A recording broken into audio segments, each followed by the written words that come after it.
The United States Air Force, in discharging its responsibility for the aerospace defense of the nation, is called upon to investigate reports of unidentified flying objects.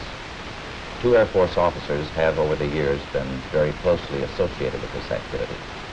Lieutenant Colonel Lawrence Thacker was formerly the chief spokesman for the Air Force on the matter, and Major Hector Quintanilla is now the chief of Project Blue Book.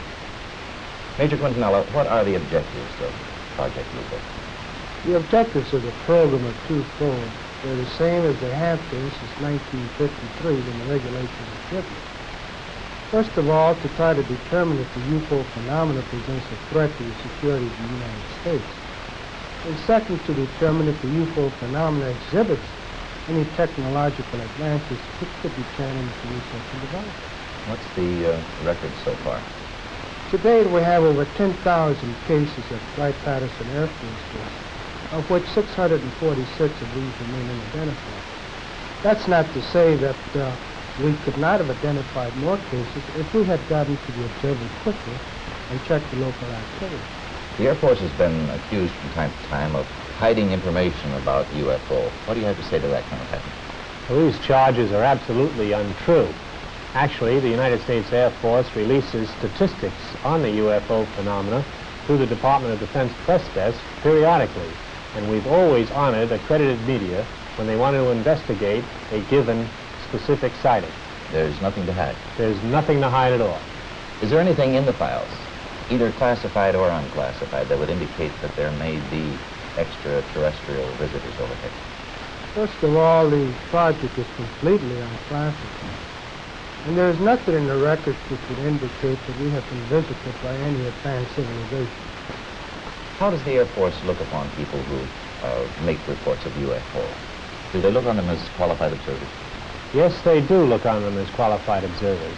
Actually, most people who report a UFO sighting are patriotic citizens who have been mystified by something that they've seen, and through a patriotic sense, report it to the local law enforcement officials or to the United States Air Force Base near them. What would you consider as a person qualified to interpret what he sees?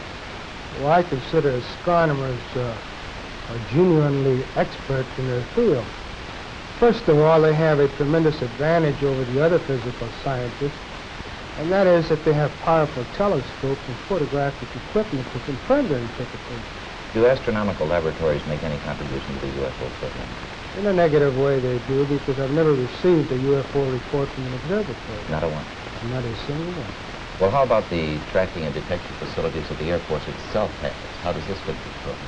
Well, actually, to begin with, the United States Air Force is charged by an act of Congress with the air defense of the United States. And the North American Air Defense Command and the Air Defense Command have space tracking facilities which are constantly on the alert 24 hours a day. We're interested in anything that flies in our atmosphere. Well, how about UFO reports in other countries? How are they handled? Well, UFOs actually occur worldwide.